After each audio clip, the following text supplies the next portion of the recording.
How close are we to finding a cure for HIV? Well, I believe, and I'm a man who's 54 years old, that within my lifespan, and my lifespan is expected to be probably about 75 to 80 years old, that we will find a cure for HIV. I believe that it does exist. Maybe it doesn't exist right now, but it's out there, and we are now finally on the path to finding a solution or a cure for HIV. Now, there's only been one person in the world who's been cured of HIV, and that person's name is Tim Brown.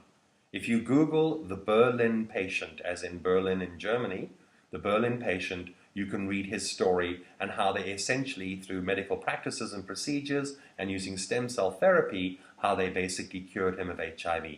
He is the only documented case in the world. There are no other cures.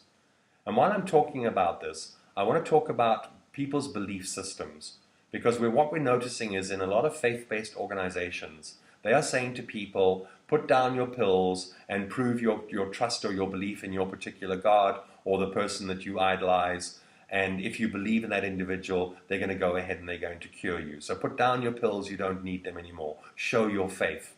Well, that's absolute nonsense, all right? And those people who claim to have been able to cure, like the Joshuas of the world in Nigeria, they're actually talking nonsense, all right?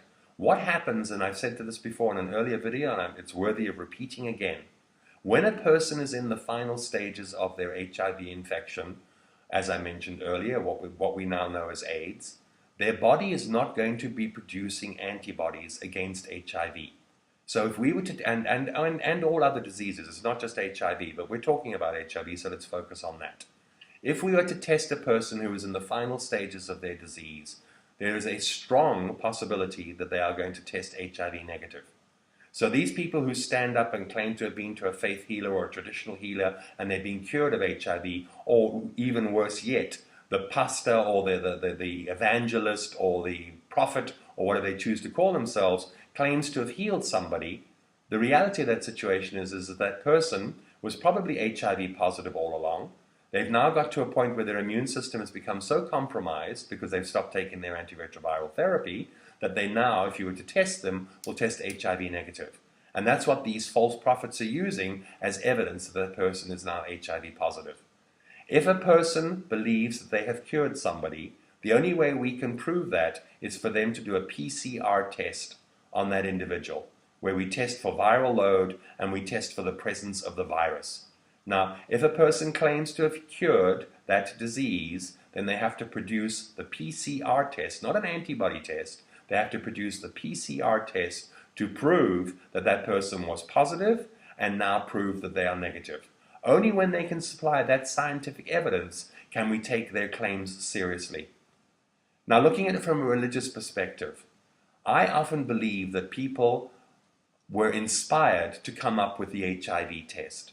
Now, in religious terms, let's consider that to be a miracle. All right, the fact that somebody sat there and was inspired to come up with the HIV test so we can now diagnose people, in my mind, is a miracle. All right, it's an act of God. Antiretrovirals are no different. The fact that people were inspired enough to be able to create antiretrovirals to give people like me now a normal, healthy life and life expectancy is nothing short of a miracle. So by saying or telling an individual, put down your pills and prove your faith, you're actually contradicting what needs to happen. Because those pills exist, that test existed, because people were inspired by God to create them.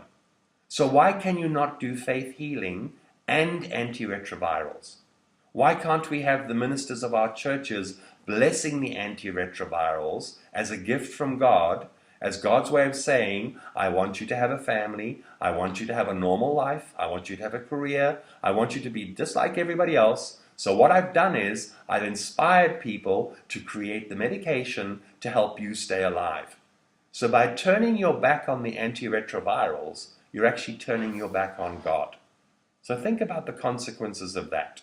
That's the first thing. The second thing is the people who choose not to take the antiretroviral therapy because they believe in some kind of divine intervention.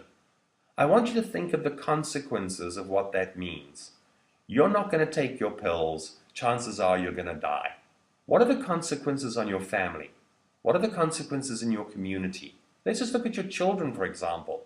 So many people I speak to go, well, oh, well, you know what? My sister will take over the care of my children.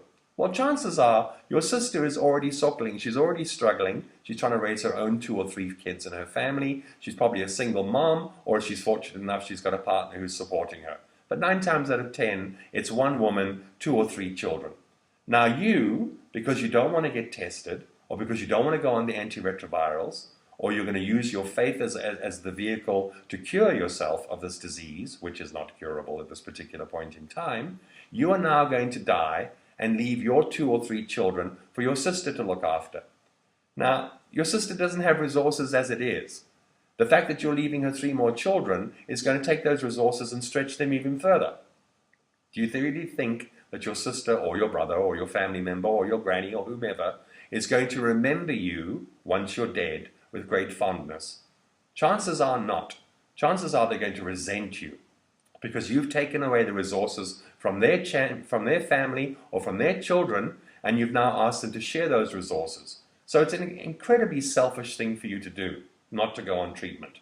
It's a way of saying to your children, you know what, I really don't care about you. I really don't care about your future. It's all about me. I'm not going to go on the treatment because I believe XYZ is going to work for me. You wind up dying, and then what happens? So your daughter's 15 years old, all right?